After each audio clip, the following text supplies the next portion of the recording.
Okay, January 20, this is not the February 8th meeting of the Independent Communities Oversight Commission to order. Okay. Ms. Janess, can you do the roll call? Sure, thank you. Thank you. Commissioner Billups, Present. Commissioner Shipp, Present. Commissioner Walton, Present. Commissioner Carter, Present. Commissioner Altman, Present, Ann Arbor. Vice Chair Tadora Hargraves, Present. Chair Lisa Jackson, present. Commissioner Milgrom, Present. Commissioner Cynthia Harrison is absent. Commissioner Meisner, Here. Councilmember Song, Here. Councilmember Renwallet. Here. We have a quorum. Thank you. Is there a motion to approve the agenda as is, or is there any discussion, comments, amendments to the agenda? Move to approve the agenda. Motion. Second? Second. All in favor? Aye. Any opposed? Now we come to the time for public forum. We understand, so if anyone would like to address the commission, they can do so. I understand we have one person on the phone. Commissioner Ghazi's here. Is she waiting for her part on the agenda? Okay. I think, oh, okay. So not public forum,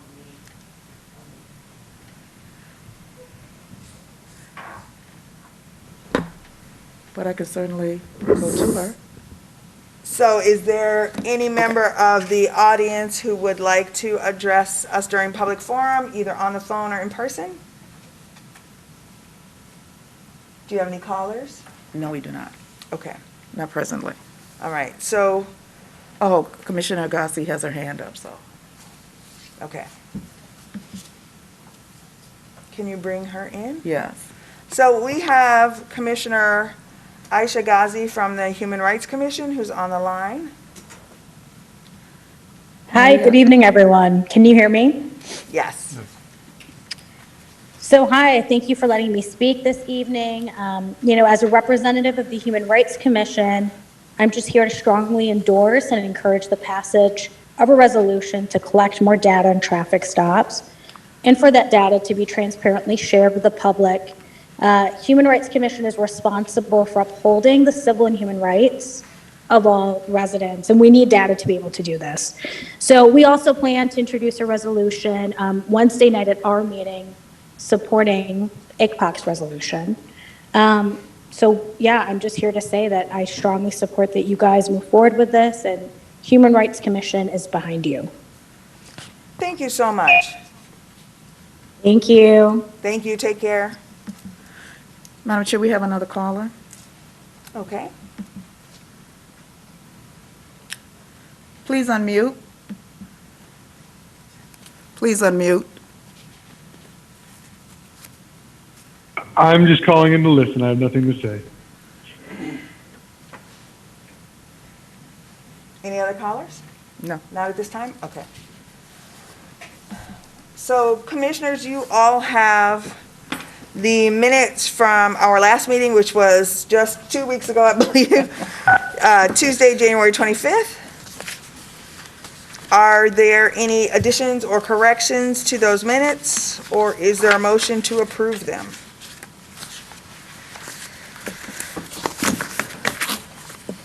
Motion to approve. Is there a second? Second. All in favor of approving the minutes from January 25? Aye. Any opposed? Thank you. So we have old business, and I'm going to turn it over to Vice Chair Tadora Hargreaves to talk about the review of 2020 complaints and plans for 2021 complaint review. Yes, so this is pretty exciting for us. I may have touched a little briefly on it at our last meeting, but we have gone through all of the 2020 complaints. We do have one that we're working on to we have some comments, or some extra comments and recommendations that we have for that one. So we're working on that. The others, we did concur with the findings of the professional standards division and their investigation. One of the benefits of going through this for us was we really did get to ask a lot of questions. We meet monthly with the deputy chiefs and the lieutenant in charge of professional standards, asking a lot about the policies. And we have a lot of thoughts on how we can change policies moving forward, and maybe even training, ideas like that. We also get a good information on the role that HR plays in all of this, and arbitration and the contracts and so on. So we were very excited to finish 2020. And as we move into 2021, we have a total of 36 complaints that we'll be reviewing. We will be starting next week. We do have a meeting with the deputy chiefs and the lieutenant then. We'll start loading in files into the information manager's folders so they can start reviewing. And we have a goal amongst the information managers to finish by the end of June of this year.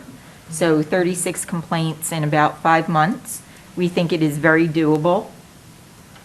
And then we will begin in going into 2022 complaints, which, what is today's date? Today is only the 7th. So right now we have not been notified of any complaints for 2022. So we'll be moving forward with that, and looking forward to streamline this. We do have an intern from the School of Social Work who is a MSW student. She is now joining the commission as an intern, and she'll be assisting with us in finalizing our processes and procedures for the review of complaints. So that'll be good to get that flowing, making sure we have the information that we need to complete the investigations. We are also working with IT on getting our own dashboard on the website, or our webpage. To be specific about that, it's a web page, not our website. It's not a site, it's a page. But on our webpage, so that you can click on the dashboard and be able to see where the complaints are in the process. Again, even if the complaint comes directly to ICPOC, the police professional standards do their investigation and review it first, and then we do the review. So there's still a process, and I know folks are, they contact Ms. Janess a lot to say, where is my complaint in the process?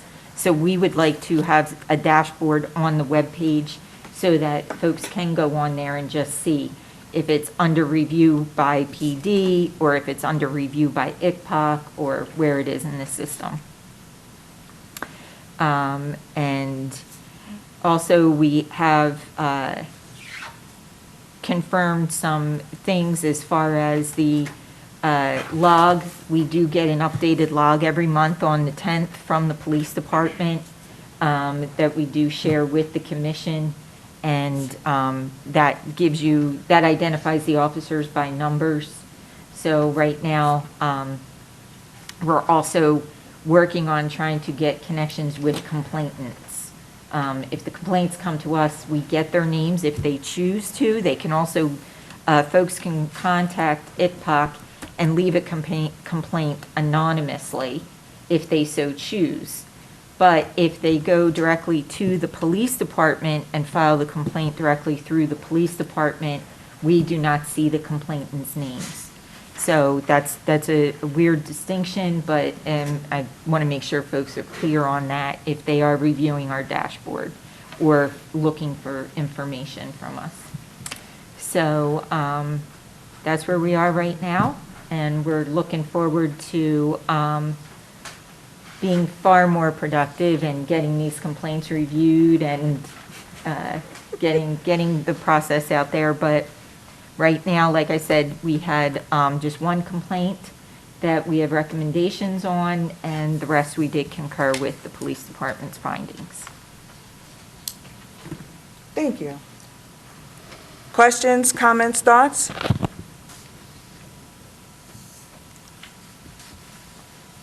I'm just going to take exception to one part of that statement in that the Police Commission has been exceptionally effective in doing so.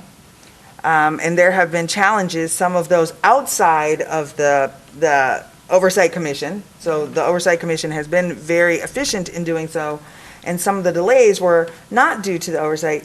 And so while you may be looking to be more efficient in the future, I just would like to clarify, but this is not due to any lack of efficiency on the part of the commission or those heading up the complaint review process. And I do, I thank you, Chair Jackson, for pointing that out. I have always been my biggest critic, and Yeah, I do wish that, that we are getting the information out to the public.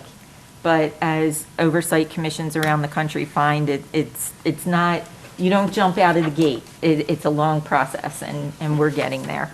But thank you. Yes. And I think the dashboard will be integral to doing that. You all may have heard me talk at City Council last night, at which I expressed great dismay that we do not see complainants' names because we are not able to give them the results of our processes. I hope that will change in the very near future, since there's no legal barrier to doing so. But irrespective of that, we would not be publishing people's names or unique identifying information on the dashboard, but it is something that this commission does need in order to be able to do its work. We cannot assure the public that we are actually reviewing complaints if we can't review all of the complaints, or we're only reliant on the selective information that the Ann Arbor Police Department or the City Attorney's Office decides that we should have. When there is no legal barrier to doing so, then we should be able to conduct our work, and being able to converse with complainants and notify them of our findings was one of the chief reasons that this commission was founded. So I want to clarify that although we hope to see that information, we would not publish people's information on the dashboard unless they explicitly asked us to do so. Any questions, comments, thoughts on any of the complaint review process? All right, so the next item under old business is the Ann Arbor Traffic Transparency Resolution,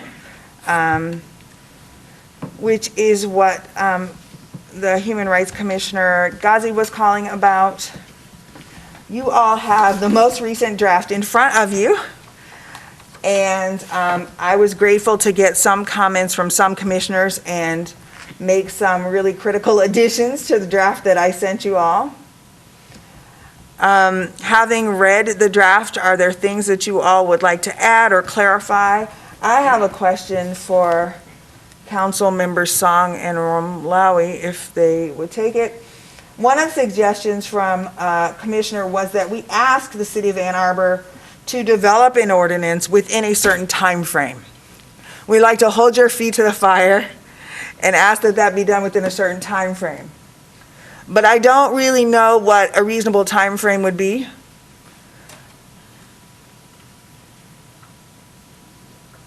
Do either of you want to speak to Ali's that? been around longer than I have, so I'll let him take a first attempt at this.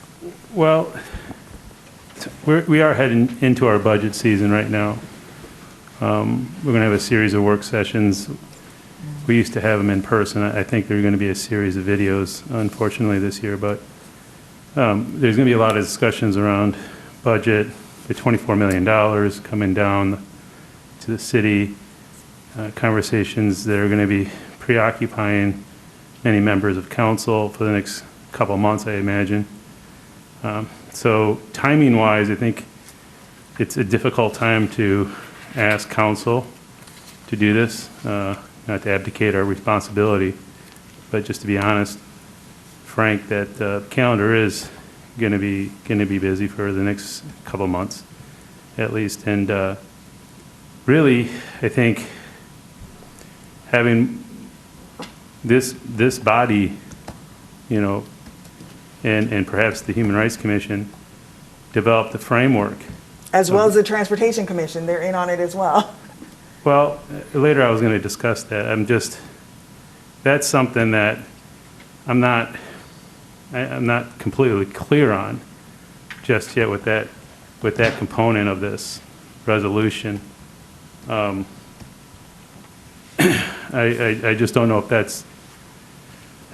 that's their bailiwick of expertise necessarily when it comes to police oversight and the policy making that governs reform on policing. And so I would need more discussions on that stakeholder being involved and called out for. I think with transparency, with reporting, this commission can share that information throughout the community and other boards and commissions. But that's something that caught my eye as something I needed more understanding on. But I don't want to fall too much in the weeds there. But I think ICPOC is in the driver's seat with this, and whoever they need help with, they obviously can go and get it.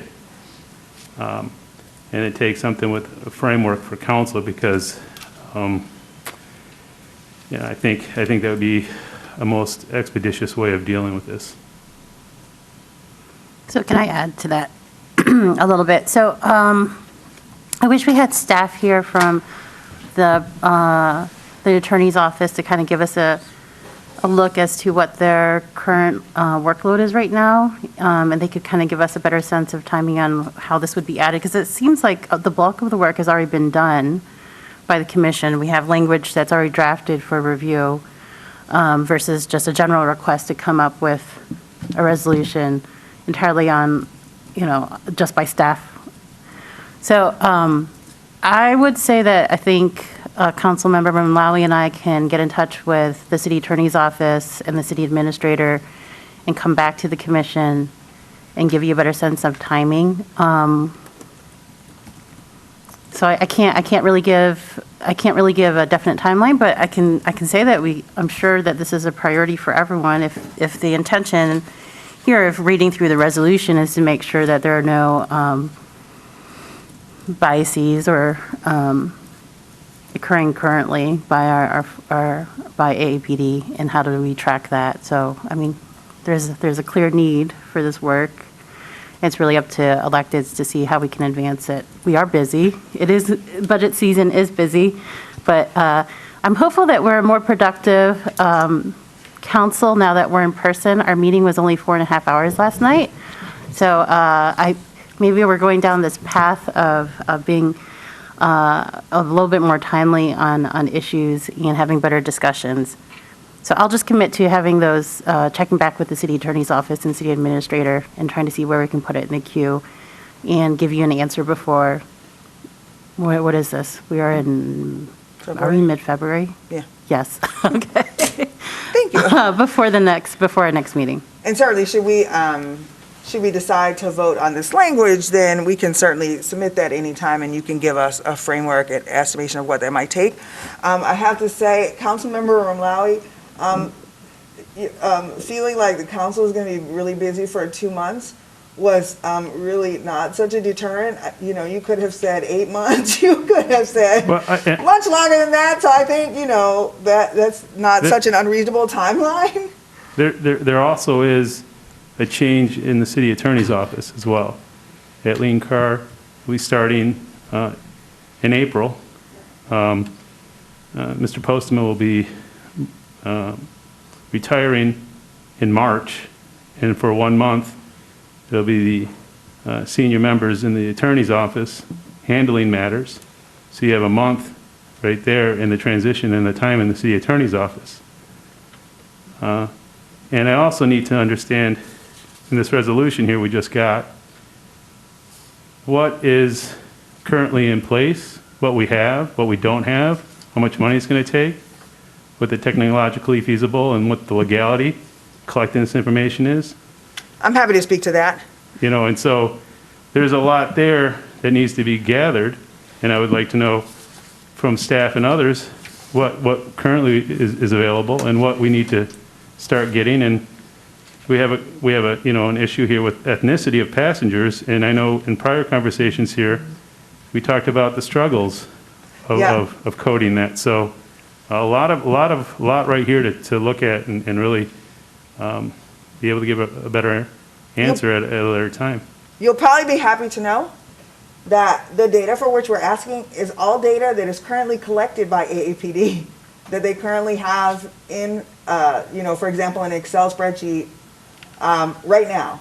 So we are only asking for one new piece of information, which is the duration of the traffic stop. And that's something that we had conversations with the prior data analyst about.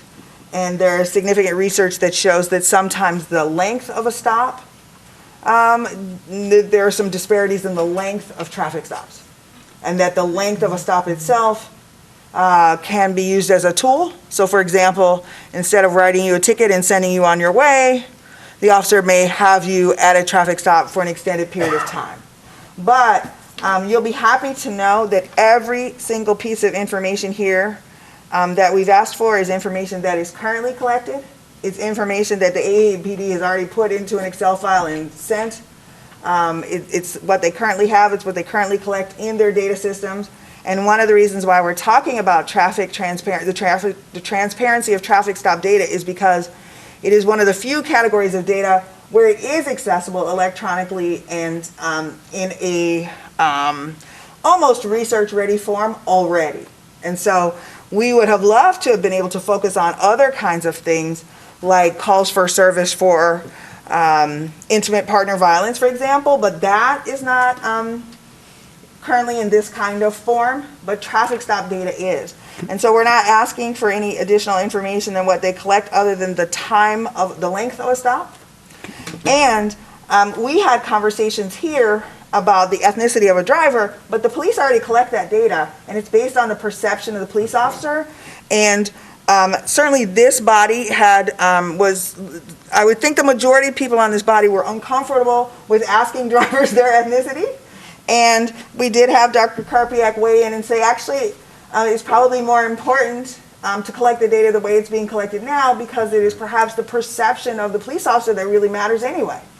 And so we're not asking for anything new, fortunately. We're not asking the police to change anything that they do, fortunately.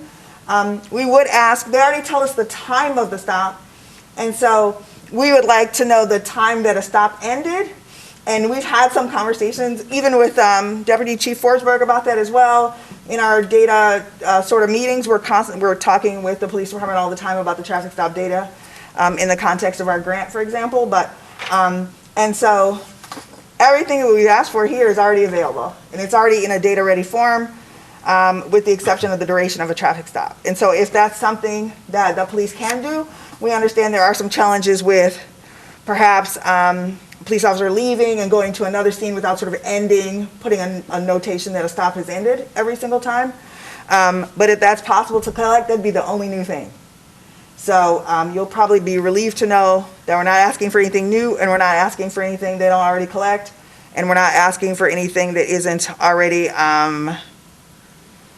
communicatable and that hasn't been communicated already. So you know they've already sent us data like this. Couple things, if it's possible to maybe ask the chief or anybody within the organization here on any feedback that they have at this point. I'm sure they have much more to think about perhaps, but if our chief can speak to this, or Ariane Slay or anybody in the city attorney's office, if they're on the line. And secondly, when would this body like to have it? When would they expect it, perhaps, given council perhaps a deadline to get it done, rather than an open-ended request? That was sort of my question to you. We were trying to be considerate in asking you if there was a deadline by which you think you could have it done, but we're absolutely happy to put a deadline on it and to say when we'd like it done. This suggestion came from one of our newer commissioners, but I think we'd certainly be happy with a 4-month timeline. I think there are a number of transitions that are happening across this commission, obviously in the city attorney's office and in other places as well. But we think it is really important that this data become publicly available and that this kind of open source data be available for people to start looking at.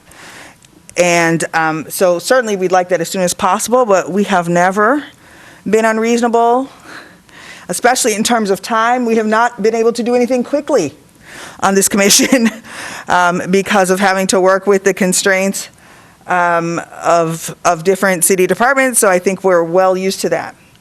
I'm happy to put a 4-month caveat on there and say, you know, we'd like this within 4 months. That's not a problem. If anyone has any other suggestions for time, I think we should discuss that as a group and decide. Anyone else have any thoughts? I mean, 4 months puts us into June, so we would have passed the budget by then. And it's on the eve of the next budget cycle. Staff would be already reviewing their own budgets for every department, so it's not like it would be, hopefully, especially considering that this is not,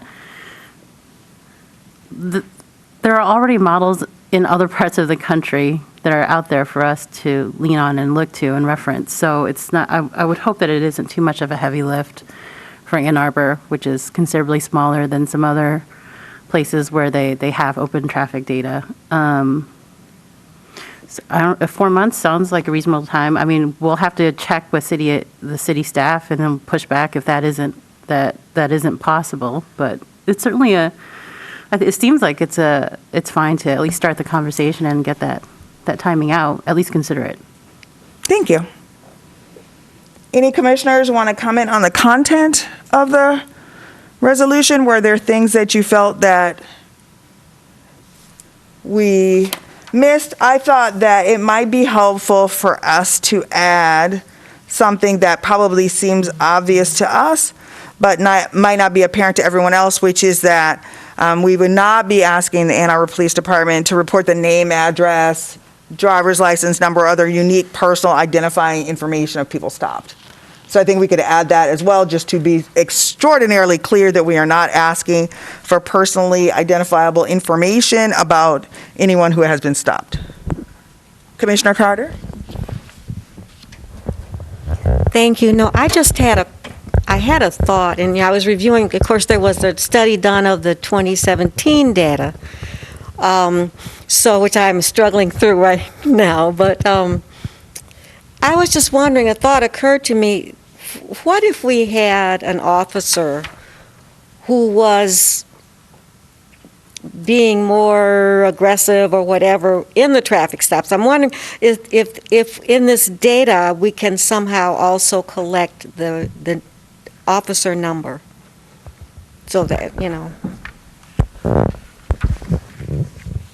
Along those same lines, is there a way for us to be able to, we don't need to see who, obviously, we want to keep that protected, but can we see if people are repeatedly getting pulled over? So not just the officer, but also, like, is there a car that's been pulled over 15 times?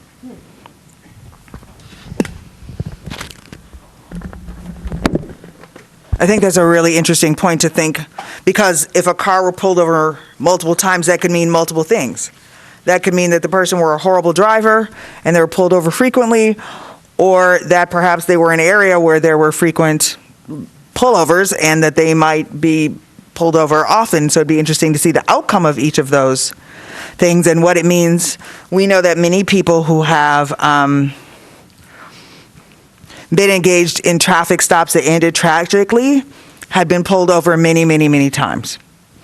And so I cannot help but think about Philando Castile, who I think was pulled over about 50 times before he was killed, in a short period of time, in the couple of years before he was killed. And so that might be an interesting thing to collect. There might be a way of determining, since the police department knows the identity of people, there may be a way to say that this is the first, second, third time that has been pulled over in a year. That would be a thing that we could ask. That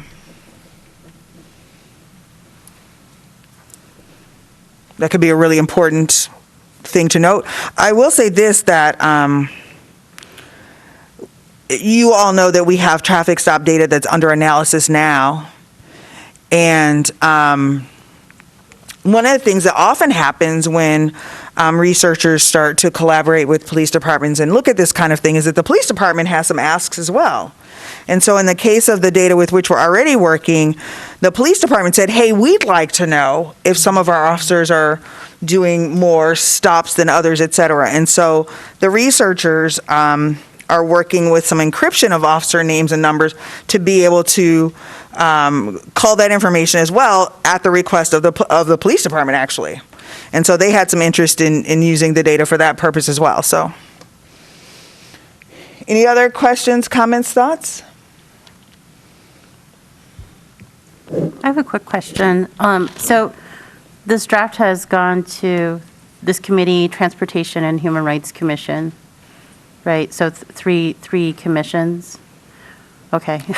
Or versions of it, or iterations, or pieces of it. They decided that each of the commissions is going to write their own complete separate resolution. Okay. And because they felt like they wanted to write it from their perspective. And so the Human Rights Commission has we overlap quite a bit, but there were some things that occurred to them on the human rights side.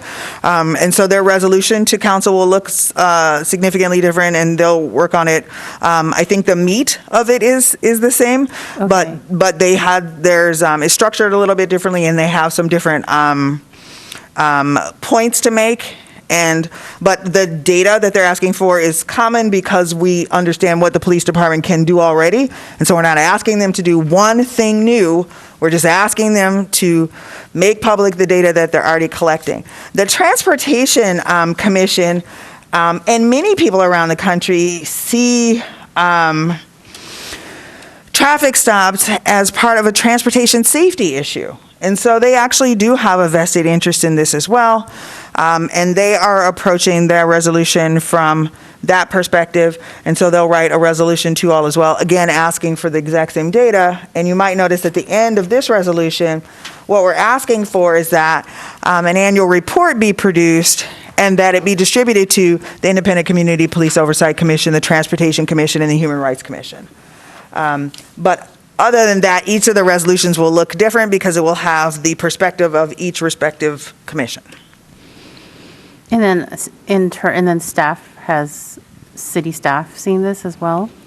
Seen a draft of it or parts of it? Not yet. Okay. So we want the commissioners to decide if this is good enough to send along, and then we know that it will go to staff and council. Okay.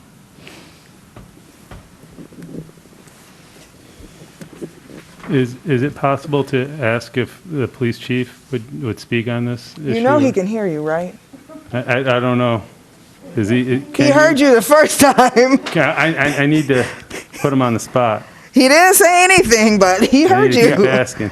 Can you hear me? I'm sorry. I was waiting to be invited in. It's not my meeting, so I wasn't. The council member invited you in about 10 minutes ago. Oh, yeah, I'm sorry, Council. And your question? I'm sorry. Based on the required or the asks in this resolution, and the timetable that the body would like council to act on, we haven't had a whole lot of time to digest this, and I don't feel comfortable writing checks I can't cash. What in this resolution would give us challenges in meeting the expectations set forth in this resolution? And I know you haven't had much time to look at it, but based on what you know of the department and its needs, do we have to purchase any software and hire more people? I mean, what is council going to have to do in order to deliver on this? I mean, it could be all of the above. I mean, certainly when you talk about the duration of a stop, that takes manpower to figure out, what that means, whether it's going through, dispatch, the times that people were on the call for, or actually listening to it, going through the paperwork. I mean, there are so many components to try to figure out some of the things that you just mentioned. It's not even fair for me to even try to explain that until you get into it. Typically when you're, when you're looking for what I call backwards facing data like this, that doesn't maybe necessarily talk about what's going on now, but something in the past, you would probably hire a consultant or somebody to come get the stuff and do the work. Right now, we are down many officers. You know, I'm spending a great deal of time trying to do interviews. You know, people are retiring left and right. You know, crime is going up. We have a lot of pressures right now, and it's budget season. So, you know, resources are always an issue. Never mind the fact that, you know, as we talked before about our data that we have, at least the current mechanisms we use to retrieve it, this seems like a big ask. It's not an issue about the data because in 2004, I think someone came in and did a traffic stop data and was reported out. In 2017, it was done again. It was 2 different reports, all very recent. So it's not really an issue of us sharing the data. Maybe it's, you know, maybe they're not liking, you know, what the answers are when they come back with the data. But we will share the data. That's not the issue. It's just that we have to also address some of the resources needed to get this stuff. So, Chief, is there any data in this request that's not already being collected with the exception of the duration of a traffic stop? I would have to look through it line by line and I don't know it right now, but certainly that's why I was making reference to the duration of it. So I don't want to call you out, but you know we've talked about this before. And this is the same data that you sent before. So do you remember what those columns were? So I heard that duration of the traffic stop, right? Right. And that right off the bat, I'm like, that is, you know, that could be an issue. And this ask is not singled out. It was a complete ask, right? So I said there could be some issues around that. Right. So do we, so right now, when every officer makes a stop, they indicate the reason for the stop. There's a column that says what the reason for the stop was, like equipment failure or speeding, et cetera, correct? I would have to look at that. You know, again, I can't talk you through the process of everything that's in that. No, you just put through. I don't need you to talk me through it. Right. I'm maybe, and you know what? This could be like below your pay grade because you don't get in the weeds of the traffic stuff, but. And that's the reason. That's the reason why I want to be careful because I really like to be, you know, truthful in my statements as opposed to just giving a statement. So. Okay, well, I could let you could come over and look at my laptop, but what your office sent us is thousands of traffic stops, and for every one of those, the police service area is noted, the date of the stop is noted, the time of the stop is noted, the location of the stop is noted, the reason for the stop is noted, the area to which the police officer was assigned at the time of the stop is noted, the driver's gender is noted as of 2009, the driver's ethnicity is noted, the police action taken is noted, whether there was a search or not, whether there was an arrest or not, whether there was a warning or not, what specific citations were issued, if any, whether there was a search or not.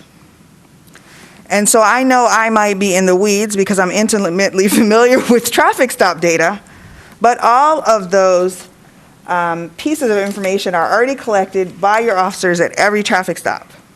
And so I'm not sure we need a consultant to determine what could be collected or not. As recently as a few months ago, we got new sets of data from the police department that include a couple more fields than what I have mentioned.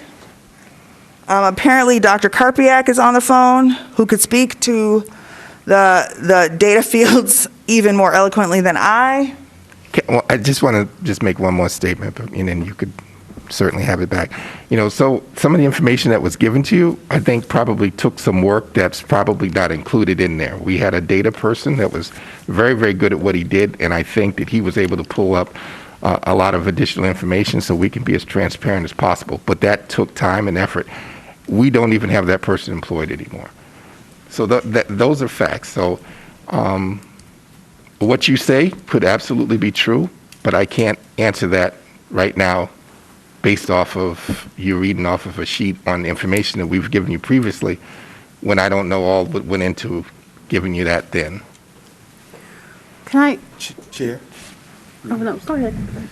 So if I can ask a question or I think we had a recent meeting, and in that recent meeting, we talked about the fact that the police department was going to be looking for a new software to be able to bring in this data or data and information.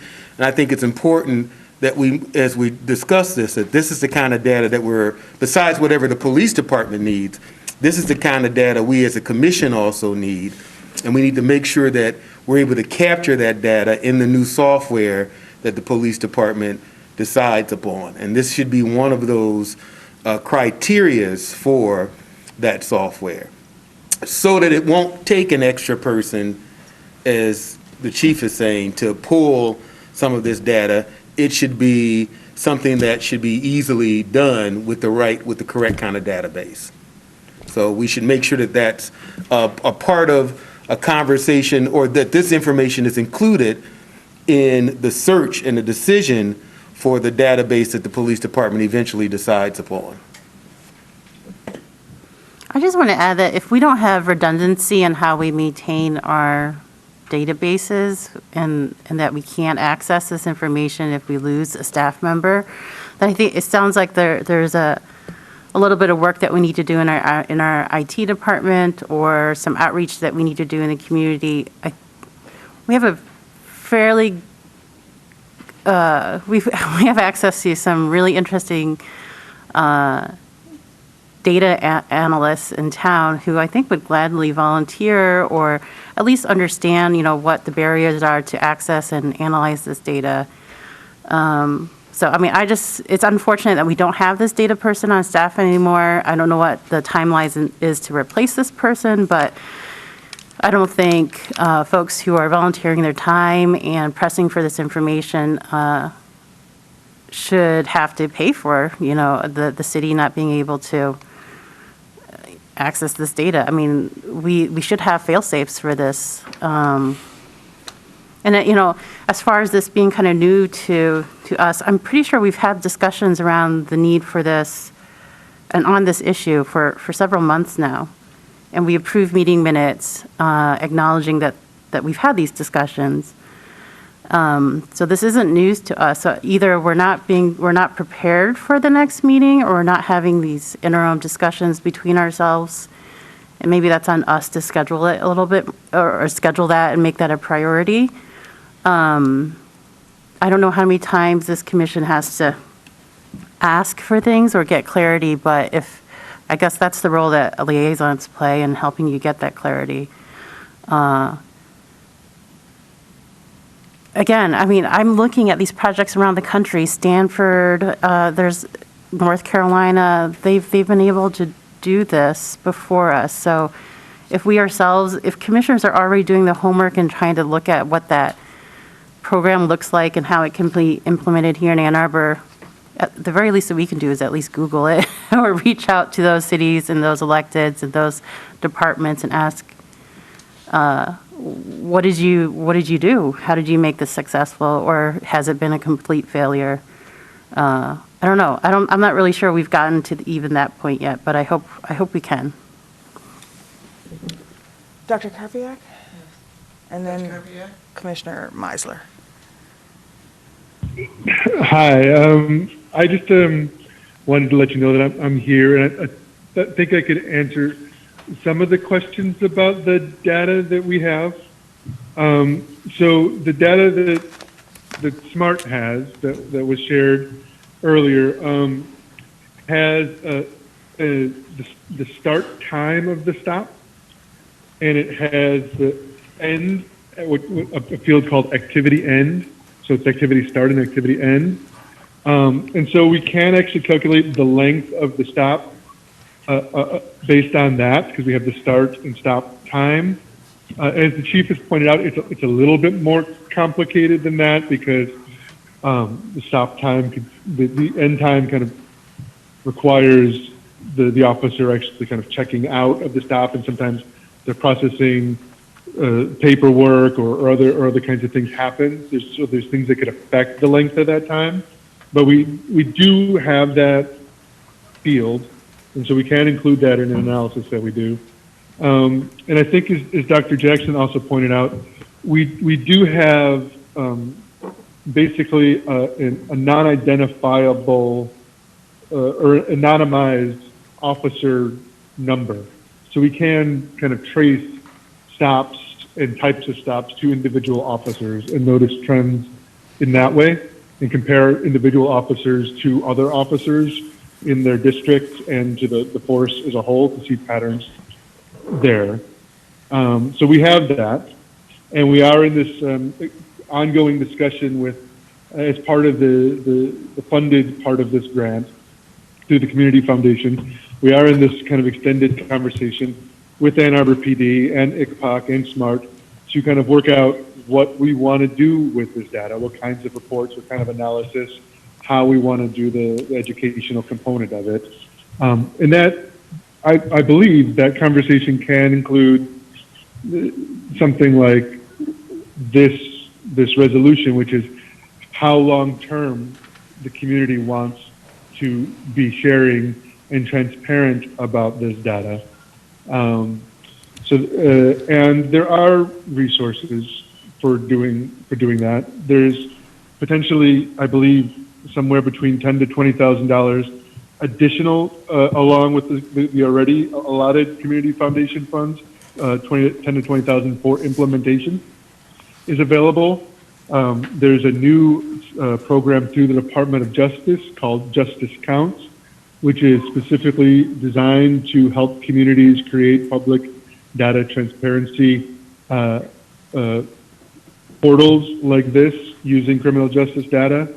And there's another program, I'm forgetting the acronym for it, through the COPS office that actually I do know that the Saline Police Department used in order to create their data transparency dashboard.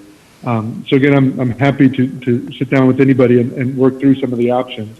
But I think there are options to make this a viable thing if the community wants it.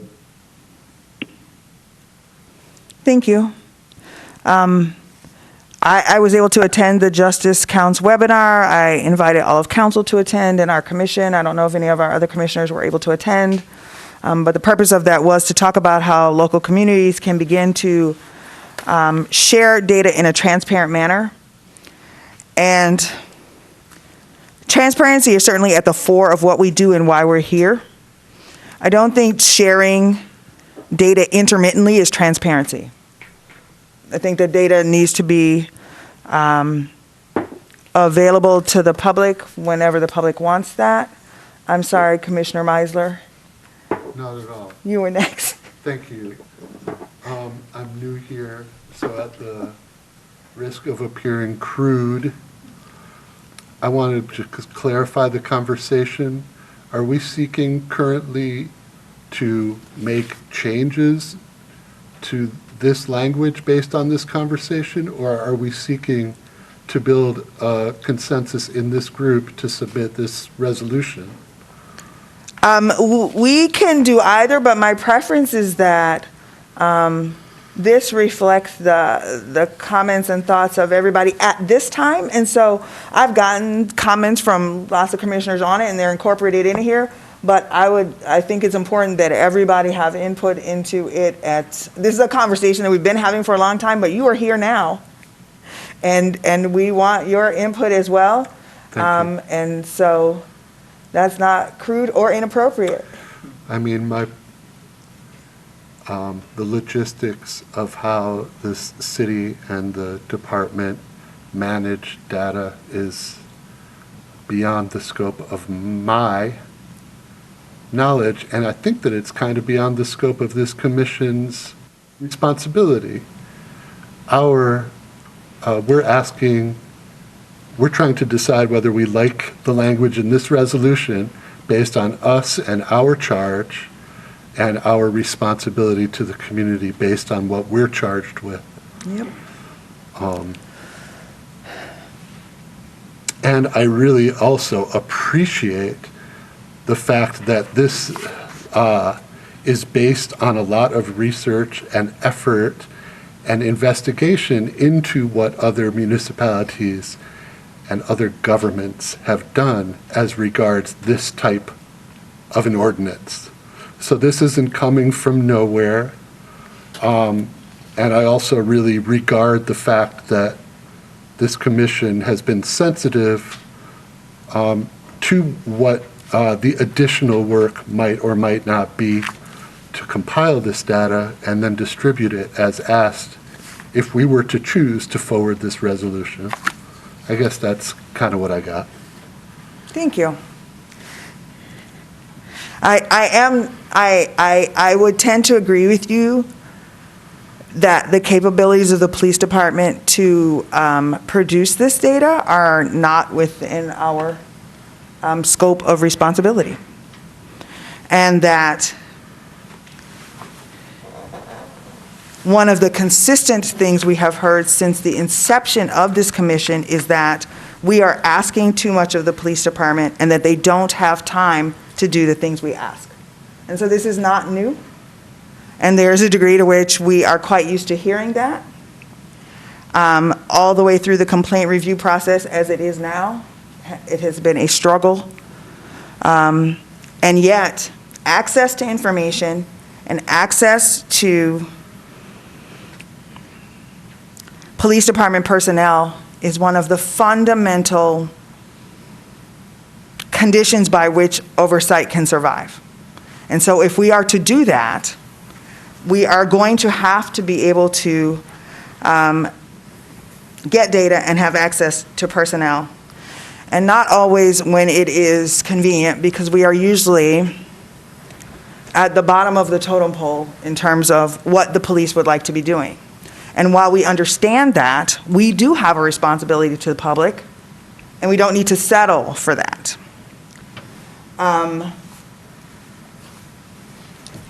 I would like to add language to this that says, the Ann Arbor Police Department will not report the name, address, social security number, driver's license number, or other unique personal identifying information of persons stopped, searched, or subjected to a property seizure for purposes of this resolution. Notwithstanding any other law, the data reported shall be available to the public except for the other unique identifying information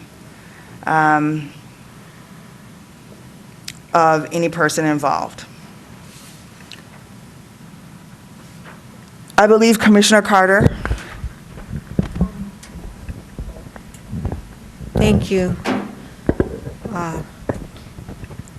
I would like to, I know this has been around for a while. We've been talking about it and sort of fudging around with it, and I would like to make a motion.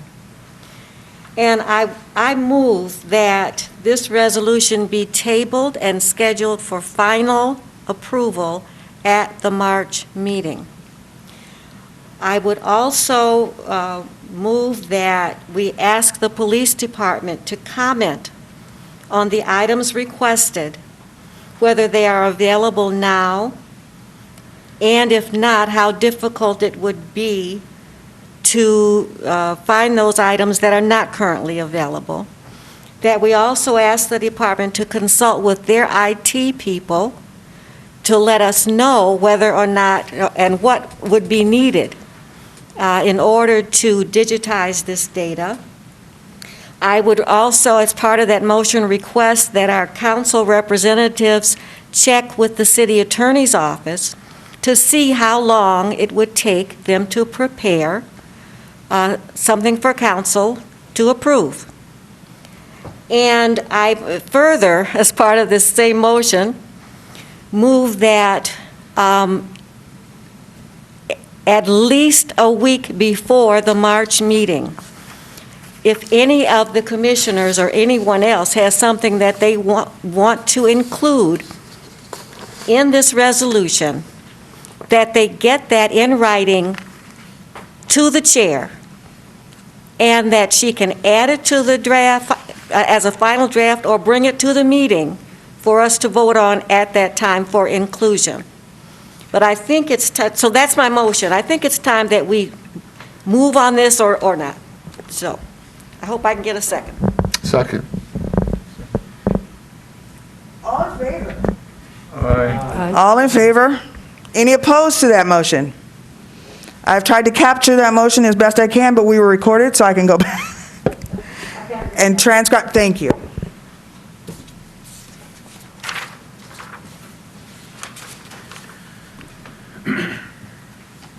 So at our last meeting, we talked about alternatives to police as first responders. I know you all read some additional thoughts about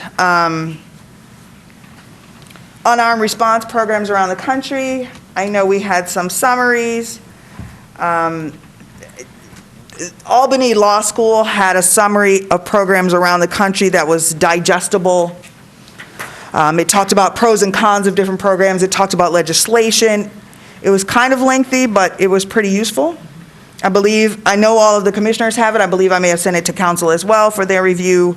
Just for background reading, I know I sent it to our liaisons, such that they could review that. I wanted to point out, and so we should discuss what your thoughts are on that. A couple of things. So one, there is a grassroots group in town that is having a forum with the city administrator on Wednesday, the 16th, at, I believe, 7 o'clock. I don't know the Zoom link, but I think if you go to reenvisionoursafety.org is the new website, you can find that information, and it might be interesting to tune into that discussion to see what the city administrator is thinking along the lines of an unarmed response plan. There will be some national experts on a panel as well. I will certainly be tuning in to watch what they're saying. I think some other commissioners will as well. It has also been suggested to us that we write a resolution in support or not in support, if we are in support of an unarmed response. And some of us have had conversations about the wisdom or the utility of doing so. And the mayor has already written a resolution that suggested that unarmed response should be explored in this community and that any response plan be developed in consultation with this body. And so I'm not sure it is necessary for us to write a resolution to suggest what the mayor has already suggested. We want to make sure that we are participating in any process that council approved that resolution. It was sponsored by the mayor, Councilmember Song, and others. And so we want to make sure that we're participating in that process, that this body is included in that process, and that we are participating in that process. I'm not opposed to writing a resolution, but I'm not sure whether it is necessary. Do you all have any thoughts? Are there things that you want to share about creating such a resolution or about where we are on unarmed response? My primary goal was for us to make sure that every member of this commission was well educated on that topic, so that when it comes time for us to participate in that process, we can do so, having had some extensive research in that process. I spent almost the entire summer attending unarmed response talks across the country by way of Zoom, obviously. And I want to make sure that everybody else feels, I know some of you did that as well, and I want to make sure that everybody else feels educated on that topic. Vice Chair Tadora Hargreaves. Thank you. I don't have a problem with doing a resolution. I think it may be a little cosmetic because we were asked to be consulted with during the process in the mayor's resolution. So it may add something with if other commissions are doing them also, but I don't feel it's really necessary. What I would like to see is a timeline from the city as far as when these meetings are going to start happening. I think that we've talked about this to such an extent that the public is waiting for these feedback meetings. They're looking forward to being part of it and hearing more about what a program is actually going to look like. and what we as an Ann Arbor community need it to look like. So, I mean, I just feel like the resolution thing right now is a bit futile because the point's out there that people are in favor of this and they're ready to start moving forward to develop something that's going to be successful. I tend to agree. I think that the input that we, as this body specifically, will have may be most important later, and the fact that we've been included by the mayor and the council in this discussion already. I think that I agree with the co-chair.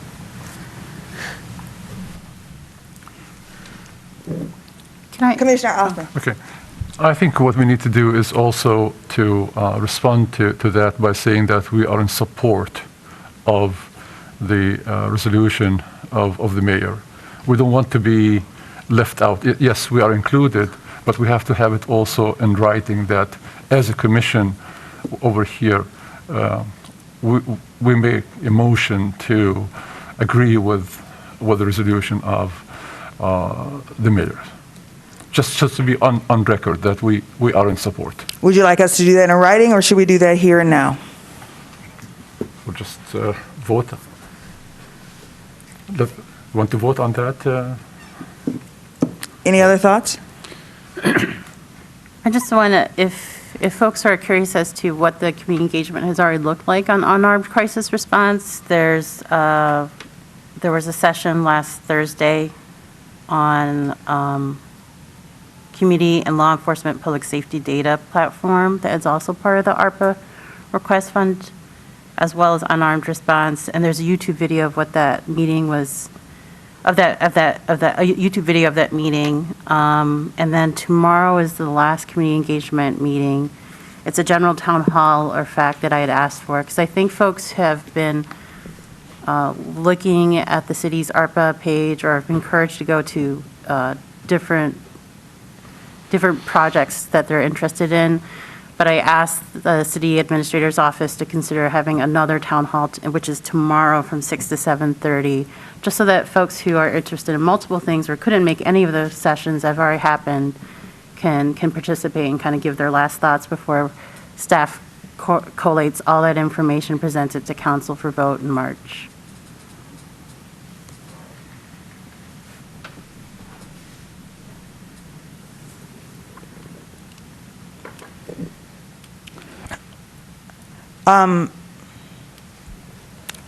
I feel like, and correct me if I'm wrong, in our meetings with the vice chair and city administrator and yourself, I think that was one that Councilmember Romlawi can make. Did the assistant city administrator indicate a willingness to do some outreach sessions just on unarmed response? Yes, I think that, yes, and that was something that we asked for, that's right, specifically based in neighborhoods. And I had volunteered Bonnie,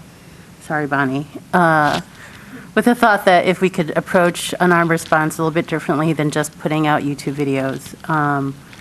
I haven't checked on that, so let me see. But I don't know if it's before it comes up to vote at council or after, but yes, that is a good question. I need to follow up on that. You voluntold him? Mr. Fournier or Bonnie? Bonnie. Oh. It's called voluntold. I thought it was a good idea at the time. Yes. Sorry, Bonnie. And she's paying me in chocolates, no. But Councilmember Olawi has his hand up too, I'm sorry. And so I cannot even see you. Go ahead. Yeah, that's fine. Thank you, Councilmember Song. I appreciate the reminder that we're hearing about this plan. I think the response that we got a couple months ago was not exactly what some of us were looking for. It kind of gave us options and information, but didn't give us a roadmap or a solution. And I think there's a lot of things in play here. Obviously, you have different stakeholders. each community is different, each municipality and county, et cetera. And I think there is strong support to fund the unarmed response plan with the rescue funds. I'd be completely dismayed and shocked if that wasn't part of the final approval. We have to look at ways to continually fund the program. And these decisions ultimately get made with the budget. And with the budget coming up, we'll see the money and the scope of the program and the plan. So hopefully by May, end of May, we have a better idea of what this looks like. So I look forward to having conversations, and I hope the focus starts to dial in on specifics rather than just ideas. I think it's time to start sharpening our pen, and hopefully we can have those talks here real soon. Oh, there's so many specifics that are available. I mean, if we look at the Cahoots program, a number of programs, I mean, I've been in the last meeting I talked about how there's like significant cost savings provided by these programs in other cities. So I hope that when we consider something like this, it's not always as if it's like a budget loss or like somehow it's a burden on our budget, but rather as an investment in public safety and an investment in cost savings and making sure that we match services to actual needs and avoiding incarceration. So I think that perspective is useful and is positive, and hopefully will get us to the point where we can pull these little pieces together that we see happening already in other cities in a really productive manner. So I guess I'm a little bit more optimistic about it. We don't have to have like every single cent accounted for right now because we're so early in the conversation, especially when we're looking at another community conversation that's being hosted next week. So I hope to see all of you there. And I want to make sure, Chief Cox, I know a lot of times you feel like you have to be invited into the conversation. So it's your formal invitation. If you don't get a chance to talk about where AAPD is on unarmed response, if you want to jump in, you're welcome.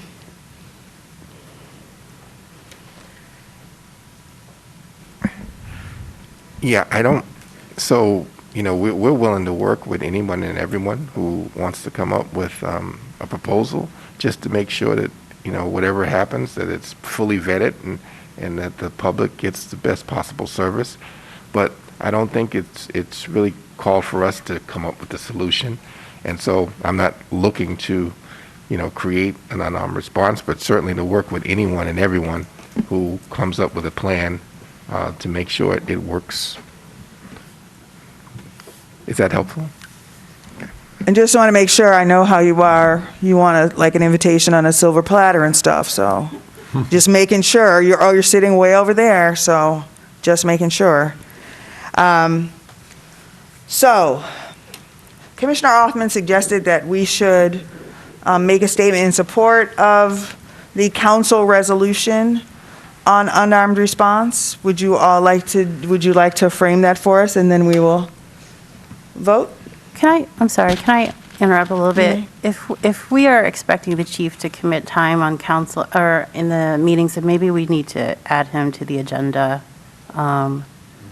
So maybe that's a consideration that we can make for future meetings. If we are asking him to prepare and speak at every meeting, then we should probably consider adding that to, instead of, or moving him maybe closer to here so we can see him. When we were in the basement, we used to all sit at the table together. Sure. It's true. It's true. When we don't have to have plexiglass barriers between us, and we don't have to have, I don't know how many feet apart we are, I can't tell, and we wouldn't have people in different rows so that I can't see everyone. But yes. Commissioner Othman? Yeah, I think the motion is to support the Ann Arbor City Council resolution related to the unarmed response in Ann Arbor. As simple as. Ask that the resolution be read so that we all know exactly what it is before we vote. Yeah, the motion is probably we might change the wordings because we have two wonderful lawyers over here who can lead us into the text of the motion. The motion is the Independent Community Police Oversight Commission is in support of the City of Ann Arbor Council resolution regarding the unarmed response in Ann Arbor. So just crude kind of words, but if you have other way of putting that better than that, that would be great. The Commissioner Carter wanted me to read the original resolution, and I could do that if you want. That's what you wanted, right? Yes, before we vote on it, I think it should be on the record that we know exactly what it is. All right, here we go. Whereas in America, police officers are tasked to perform many functions better suited for non-police persons with extensive training and expertise in public health, mental health, and human services, collectively subject matter experts. Whereas the City of Ann Arbor does not provide direct public health, mental health, or human services, those services instead being provided by subject matter experts at Community Mental Health, the Washtenaw County Public Health Department, and a combination of the Washtenaw County Office of Community and Economic Development and a wide variety of nonprofit 501c3 organizations. Whereas during even non-confrontational police public interactions involving public health, mental health, and human service needs, the presence of a holstered firearm may give rise to feelings of unease and intimidation, particular among persons from BIPOC communities. Whereas in America, 22% of civilian fatalities since 2015 and a substantial portion of injuries arise from police engagements involve persons who suffer from mental illness, with some of these fatalities and injury occurring during calls for service where the deployment of police officers was not necessary. Whereas the deployment of a successful public safety response performed by subject matter experts will require close coordination among Metro 911 dispatch, law enforcement, and subject matter agencies. Whereas Metro 911 dispatch services in Ann Arbor are provided by the Washtenaw County Sheriff's Office Metro 911 dispatch under contract with the City of Ann Arbor. Whereas the Ann Arbor Police Department and the County Mental Health Department currently partner by way of their crisis support team to coordinate response to calls for service involving people in mental health crisis. Whereas the City of Ann Arbor supports continuum of care for community members who need access to services provided by subject matter agencies, avoiding incarceration when possible. And whereas it is in the interest of the City of Ann Arbor to pursue the provision of expanded subject matter expert response to appropriate calls for service by way of Metro 911 by means including but not limited to partnerships with the Washtenaw County Sheriff's Metro Dispatch and subject matter agencies, identification of public safety activities that do not require police officer involvement, such as non-emergency medical calls, homeless encampments, medical transport requests, some mental health in crisis calls, and other similar calls with no direct nexus to suspected criminal activity or clear and present threat to the physical safety of others, partnerships with nonprofit 501c3 organizations. Resolved that the city administrator is directed by December 31, 2021, to 1, facilitate or establish a program of subject matter expert response in collaboration with Washtenaw County, the Washtenaw County Sheriff's Office, and/or subject matter agencies, all in consultation with the Independent Community Police Oversight Commission.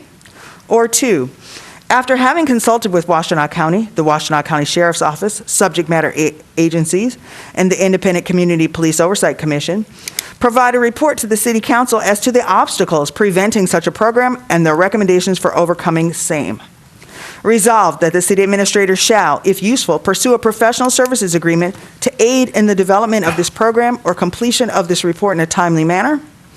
Resolved that City Council directs the city administrator to include in the fiscal year 2022 budget funds necessary to achieve the goals of this resolution. And resolved The city administrator will identify the funding sources in achieving the goals set forth in this resolution.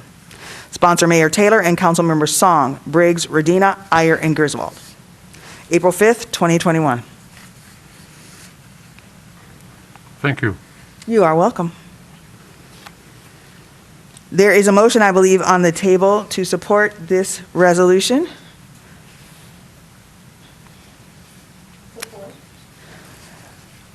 Second, is all in favor? Aye. Aye. Any opposed? Thank you, Commissioner Othman. Thank you. On to new business. I'm sorry, not on to new business. Is there any further discussion of unarmed response plans? Are there things that we need to discuss at this point? Just making sure I didn't cut anybody off. Okay, now on to new business. Vice Chair, are you taking this? I can start and then have anyone, of the other commissioners who would like to join in. Myself, Commissioner Phillips, Commissioner Carter, and Commissioner Othman met with representatives of the Police Officers Association, so the Police Officers Union.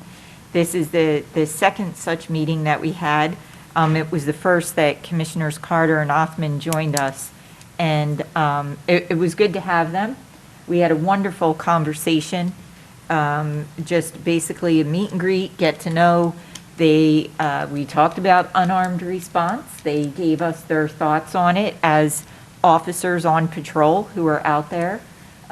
We had various discussions on, how they see themselves moving forward as a department, the challenges with staffing that we're having right now with the regular retirements that are coming on, how that happened, looking back, how we can recruit moving forward, new ideas on different types of outreach.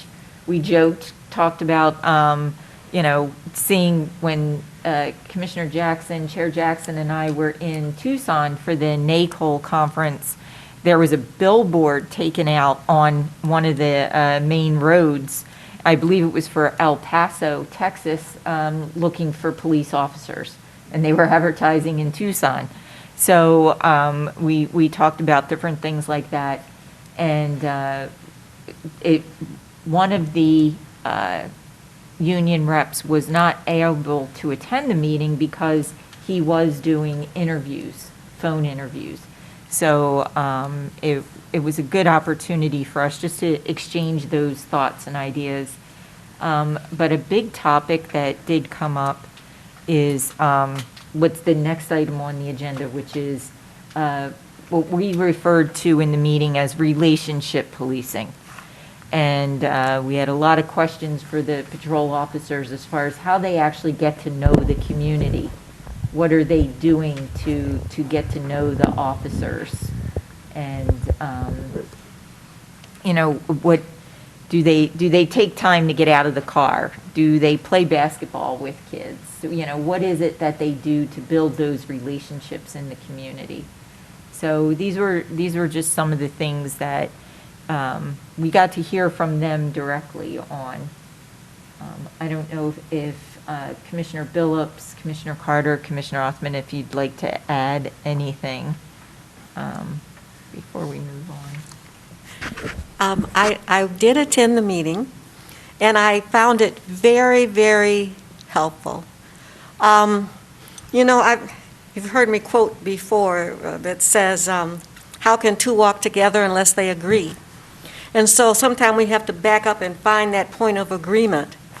I think that part of our role is to build relationships with the police department. I had an opportunity to tell the officers there about an experience that I had had. And they said, wow, we're sorry that happened to you with the Ann Arbor Police Department when I was working for the city of Ann Arbor. So I mentioned, and I would like to open up more dialogues. I would like for members of the commission to meet with the police union, talk to them, so they get to know us and can see that we're not horrible people trying to just push our beliefs onto them. And we talked about other ways that the police and the community could come together. I understand that the reason, and then we went on to like recruitment. And of course, I think it's important to try and recruit from the community. And I know the community has to expand outside of the city of Ann Arbor. They talked to us about how expensive it is to live in the city. And we understand that. But, I mean, I think that we talked about the police, it wasn't cadets. What's it? Explorer program, which was, as I understand it, disbanded because of monetary considerations. And maybe we can look into trying to start that up so that we actually can recruit from the community for our police department. And I just, the expression that I heard was that we want our police officers to be guardians and not warriors. And I'm hoping that as we move along, that our goal can be more than just overseeing what the police do, but try and bring the community together. So I very much appreciated being able to come to that meeting, and hopefully I can come to some more. Thank you. Oh, here.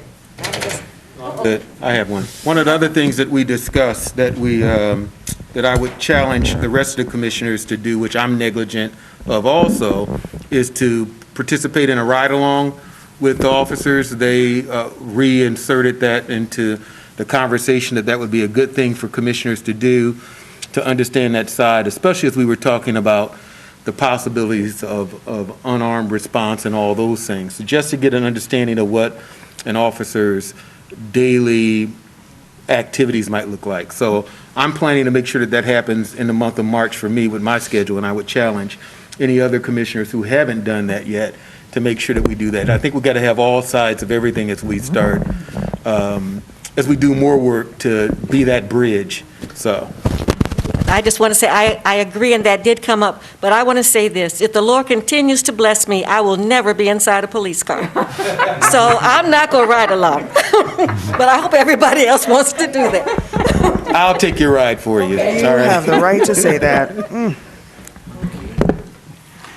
One of the issues that also we discussed was the fact that sometimes people think that the police officers should live in the community that they serve, which is quite prohibitive to police officers to find a place over here and live in Ann Arbor, because it's really expensive. So one of the issues, I think, the suggestions that Commissioner Carter was saying, that maybe the city can provide them with some kind of stipend so they can move into the city and live over here. So I don't know whether this is going to find its way into being implemented or not, but this is really a financial issue that we should not be dwelling on in relation to police officers have to live over here just because they serve here. There are some restrictions, not restrictions, but some hindrances for them to be. But of the things that they had mentioned, that yes, they live outside of the city, but they spend lots of time on their free time coming over here. They come with their families, they come over here to dine, they come over here to visit, etc. And they were very proud of serving this community. And they have actually told us about I think the chief had mentioned that in one of the town meetings, the CPOT, where they would like to have communities that they arrange themselves or organize themselves where they can have an officer who would come over there and come to know them, how they are going to be coming to serving the community over here. This is something that we should encourage. And also the communication between the ICPOC and the police officers of the union. You know, we have to have an open dialogue with them. Our mandate or our commission over here is to promote a positive interaction between the police department and the community. And if we can be a catalyst or vehicle in this kind of positive interactions, that we should pursue that. And we should keep our dialogue going with the union. It's not just one time. We need, because every time we might run into some issues, we might cover large issues, small issues, detailed, etc. So that would build a trust between us and the union. So I think we should continue this endeavor. Thank you. No, I agree. I think that I'm looking forward to continuing them and looking forward to maybe when the weather breaks and it warms up a bit, and Commissioner Carter mentioned, you know, having a cookout or a barbecue and gathering together and getting to know each other. So that's all really exciting. And I do think for the community policing side, or the relationship policing, Commissioner Othman mentioned this program, the CPOP program. I don't know, how many of you were able to log in to the recent police ward meetings? Yeah, I was only able to get into one. Chief, could you give like a little synopsis on what that program is so that all the commissioners have an idea of what that is and how it's being rolled out? Sure, thank you. So CPOC really just stands for Community Outreach and Partnering Teams that we created. And what happens is there's people in our engagement unit and other officers that go to neighborhoods, well, actually go to individuals and help them organize their neighborhoods so that they meet as a group and have discussions about, you know, what's important to them in their neighborhood, what problems they might be having, what issues they'd like to talk about, and then invite us in as a police department to come in and discuss, you know, what we do and how we can help solve some of those problems, or who we can partner with to bring into these meetings to help them, you know, solve whatever issue or problem or event that they're having just in general. It doesn't even have to be a problem related. It's just really about, you know, how can we be good neighbors? How can we be good citizens? How can we be good residents to each other? And just developing that throughout the city and hoping that grows. And so, you know, some people call it community policing. I like your new term, relationship building, but that is the core of it, because as we get to know one another, you'll find that we always have more in common than we have differences. And then, you know, people start to grow and really enjoy both their neighbors and the community much better. And the police, you know, who work almost 12-hour days, really get to know the community that they're serving and really want to do it to the best of their capabilities. You know, when everybody knows who you are, it is highly likely you are always going to be on your best game, particularly as a police officer. And that's really important. You know, they're mission driven, and I think these kind of programs go a long way of helping them build relationships and get to know both the public, and they get to know the officers as well. So thank you. Thank you. And if there's anything, you know, if we see something in our neighborhoods and our wards, and we can help get the word out on this program, I think that would be a good thing that we can do also. So that actually kind of killed both of those agenda items at once. But I think that if anybody has any questions, I think Ali's got a question. Thank you. Could you, unfortunately, I wasn't able to make it. The notice for those meetings came to me a little late. And will those be reoccurring How often are they going to happen and when? If I could maybe better plan and get the information out to others. Yeah. Yeah, hopefully they'll certainly be monthly, but the idea is for them to grow and individuals. So, if it's successful, we'll have many meetings within a month. But right now, just due to COVID, we've been, putting the meetings in ward sizes, just so we can have a large enough group. We were doing it previously in smaller groups, but we think the ward size is a little better right now since we're online. But when we start to meet in person again, I think it'll really make a difference. But we will publish. We do actually publish it on our website, but we will actually make sure it's on the city site as well. Thank you. Yeah, I'm looking forward to this summer as we all are. I think we're ready to get back to a full life. I have a few other comments, if I could, Chair. It's enlightening and welcome news to hear of this experience that members of the commission have had with members of the police union. I remember last year at Liberty Plaza and the unfortunate date, the anniversary of the murder of George Floyd. I said that I had felt a bit of optimism, and that was quickly dampened a little bit by others who felt that there was no reason to be optimistic. And it really stuck with me, and it'll continue to stick with me, because, again, I feel if you don't feel optimistic, then it's a lot harder to get out of bed and continue to do good. So I have to remain optimistic as much as the odds are stacked against progress in a lot of ways.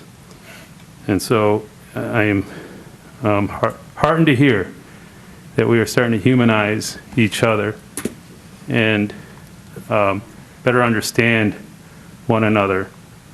It was a very difficult climate to work in last year and the year before. The trust was in an all-time low.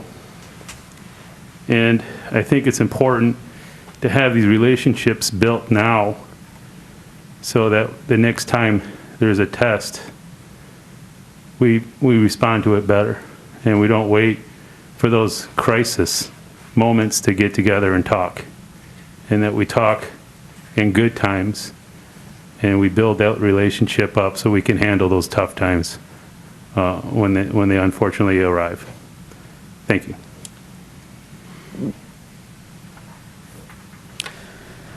So now is the time that we could have reports from our committees, and it is a good time for our youth member to talk about our Youth Public Safety Forum that's coming up.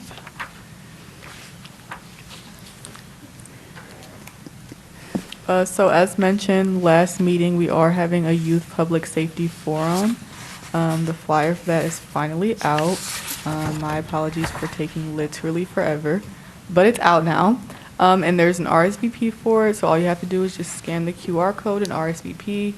While we do want youth to be a part of it, we want everybody in the community to come out and listen, come out and engage. There's going to be panelists. It's really just going to be an interactive conversation about reimagining the future of policing and public safety in general in Ann Arbor. And so, yeah, we hope that you all come out. It's on March 12th. It's going to be from 12 to 1:30 or 12:30 to 1:30? 12 to 1:30. Something like that. It's on the flyer. But, yeah, we want you guys to come out. It will be moderated by our own Micaiah Shipp. Yes. We have panelists, including Councilmember Song and Commissioner Teodoro Hargreaves. We're voluntold to do so, and they have graciously agreed.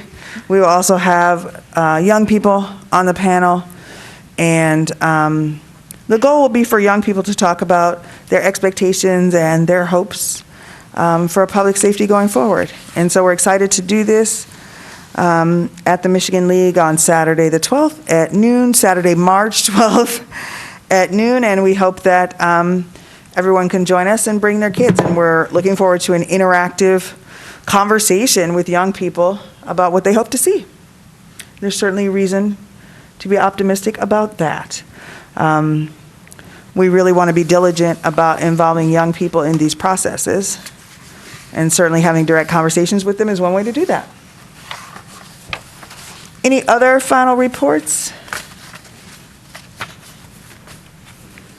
So last year, there was a discussion that came up at council, and then we had a committee that was formed on facial recognition. And Attorney Slay has drafted some language around what an ordinance might look like, and Councilmember Radina and I chatted earlier this week, and we're trying to coordinate some time together to review that, and also kind of revisit with some of the organizers who initially had organized a public meeting last fall, or maybe it was last summer. I'm losing track of time. My apologies.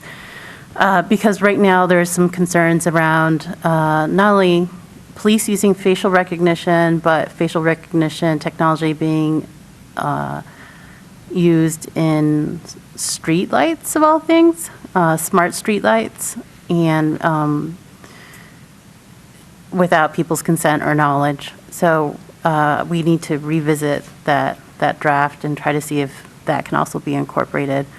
So hopefully at the next ICPOC meeting, I'll reach out to Mohammed and the other folks who had, I think Aiden over at Human Rights Commission had also volunteered on that subcommittee. So I'll circle back and see if we can make some more progress. Thank you. Any other additions?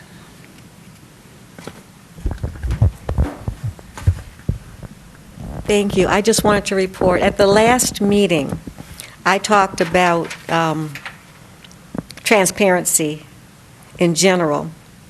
And I made a statement that I'd like to know if any of the Ann Arbor Police Department were members of organizations such as the Proud Boys. I'd like to know that. And I want to report out that I was informed that there are none. And I was very happy to hear that. So.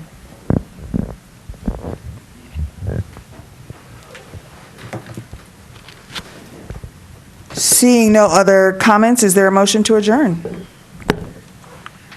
Motion to adjourn. Is there a second? All in favor? Aye. Aye. Any opposed? We are adjourned. Thank you.